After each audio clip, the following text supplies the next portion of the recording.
இப்போ ஒரு பேன் எடுத்துக்கலாம். இந்த பேனை வந்து கொஞ்சம் சூடு பண்ணிக்கலாம். சூடான உடனே 1/2 லிட்டர் பால் சேர்த்துக்கலாம். நான் காசாத பால் தான் சேர்த்துருக்கேன். அதில் 2 டேபிள் ஸ்பூன் பால் பவுடர் சேர்த்துக்கலாம்.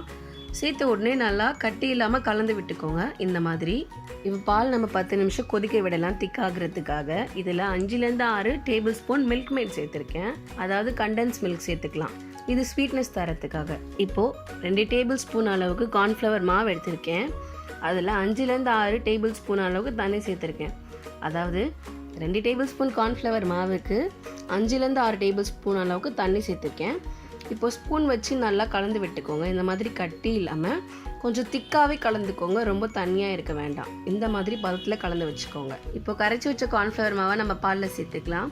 இப்போ நான் ஒரு 3 ஸ்பூன் அளவுக்கு சேர்த்துக்கிறேங்க. சேர்த்து நல்லா 2 நிமிஷம் கொதிக்க வச்சு நல்லா கலந்து விட்டுக்கிறேன்.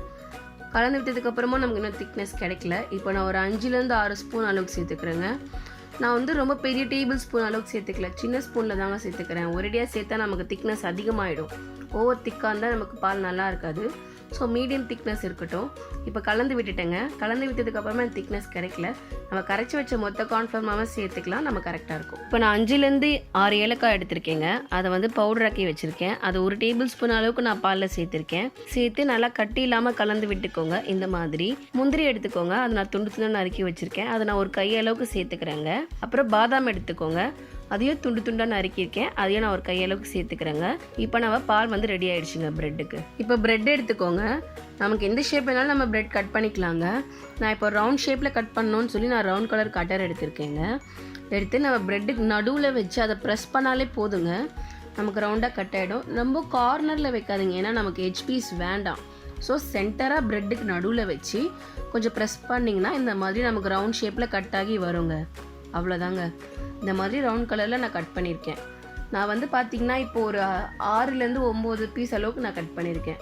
உங்களுக்கு எவ்வளோ பீஸ் தேவையோ அந்த மாதிரி நீங்கள் எந்த ஷேப்பில் வேணால் கட் பண்ணிக்கலாம். ஒரு பேன் எடுத்துக்கோங்க. பேன் நல்லா சூடாகட்டும். சூடானதுக்கப்புறம் நான் 2 டேபிள் ஸ்பூன் அளவுக்கு நெய் எடுத்துருக்கேங்க. அதை நம்ம பேனில் சேர்த்துக்கலாம். சேர்த்துட்டு நல்லா பேனில் நெய் உருகட்டும். உருகினதுக்கப்புறம் நம்ம 1 கப் அளவுக்கு எண்ணெய் எடுத்திருக்கேங்க. அதையும் நம்ம நெய்யில் சேர்த்துக்கலாம். சேர்த்துட்டு இதமான சூட்டில் நம்ம நல்லா காய விடலாம்.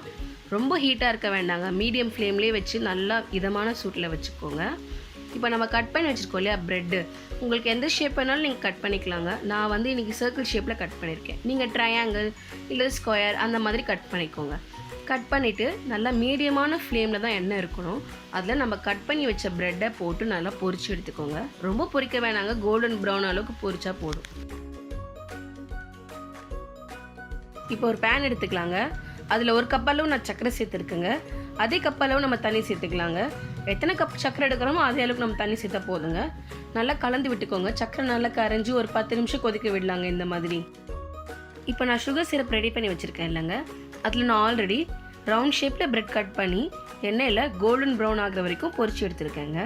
அதெல்லாம் சுகர் சிரப்பில் போட்டுடுறேங்க. இப்போது போட்டு ரொம்ப நேரம் இல்லைங்க, 2 நிமிஷம் தாங்க ஊற வச்சு எடுக்க போகிறேன். எதுக்காக நான் ஊற வைக்கிறேன்னா அந்த சுகரோட அந்த ஸ்வீட்னஸ் நமக்கு நல்லா இறங்கணுங்க. அப்போ தான் நம்மளுக்கு அந்த ஸ்வீட்டோட டேஸ்ட் நல்லா தூக்கி கொடுக்கும். ஸோ நான் 2 நிமிஷம் தாங்க ஊற வச்சுருக்கேன். இந்த மாதிரி இந்த சைடு ஒரு 2 நிமிஷம் வச்சுருக்கேன், அந்த சைடு ஒரு 2 நிமிஷம் வச்சுருக்கேன். எடுத்து இந்த மாதிரி செப்பரேட்டான பிளேட்டில் வச்சுக்கோங்க.